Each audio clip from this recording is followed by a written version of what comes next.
दिन के कीच काच होला त रतियो रोवेले। कहावत लोग कहेला कि पाड़ा के पखेव ना होला, शूद्र के जनेऊ ना होला। फल तो बहुते बाबा की बनरन खातिर सेव ना होला। का कहे के बे, का सुनावे के बे, मुंह टोप लेना। कहल जला कि क्षमा बड़न को चाहिए छोटन को उत्पात। बाइक यहाँ तो छोटवर के पटाइल हम बड़ के उत्पात में हूँ। बड़वर के उत्पात ना दत हमें, बड़वर के उत्पात ना दत हूँ। तो क्षमा का हमने कइल जा। कबो कबो तो जीव वो खोजेला कि तू हम लोग के मुसैया दवाई दे के मार दे। बाबा कूद के गर्दना पड़ जा।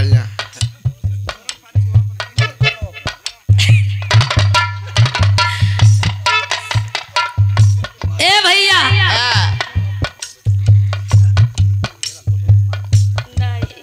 तब तो जिंदगी नरक न हो जाए।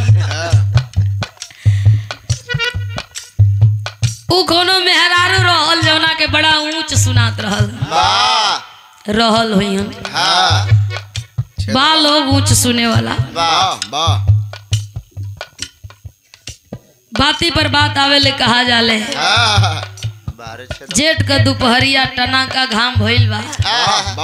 रोड पकड़ ले हाथी जाती तौले गदहो होने से आवत रहल। तो गदहवा का का हो राती में घूमता रू। तो हथिया ताकतिया कि जाए नाती। ये जेठ का टना का दोपहरिया का घाम भइल बे, कहता कि राती के घूमता रू।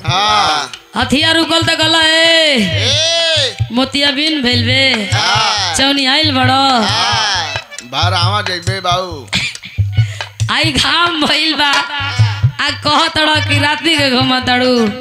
तो गधा के तो ही के लौकता ई रात न बे। हथिया कहे कि दिन, ऊ कहे कि रात,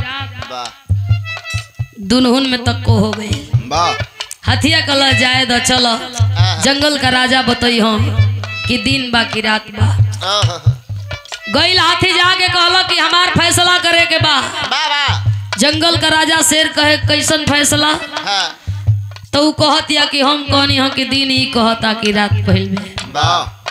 तो राजा साहब जो जंगल के राजा शेर खाओ रहलन ऊ कुछ ना बोललन। एगो कोड़ा मंगौलो वही हथिया के 5 कोड़ा मरवौलन। कल अब जा तो फैसला हो गया। तोर फैसला हो गई जा। हाथी उठल आ जाए लागल, लेकिन ओके शंका बजे नहीं पूछब तो आजीवन नहीं पछताई। तब पूछ ले कि हम मराइल काहे बानी। घूम के आइल तो कहला कि जंगल का राजा शेर खाओ बताई रहुआ हमके 5 कोड़ा काहे मरवौली। तो जंगल के राजा जवन शेर खान रहलन कल देखबू एक हाथी नहीं की मरवौले कि तू बहुत दोषी बाड़ू, बल्कि 5 कोड़ा तो के एक हाथी मरवौली है कि तू मुँह लगलू हो तो एगो गधा के मुँहे लागल बाड़ू।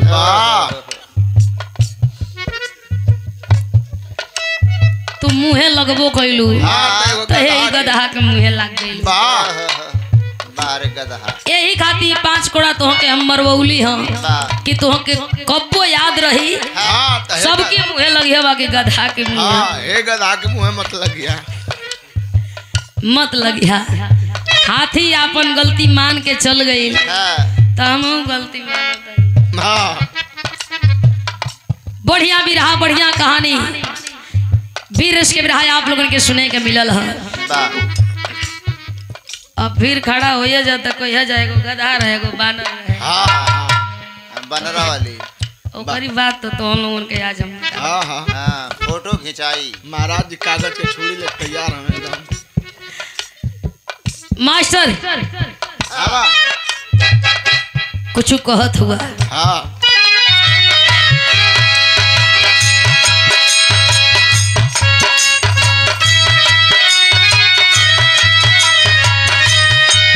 देखा भोरे भोरे की बेला में रोआवा में आदमी हंसत हूँ तो हंसे था।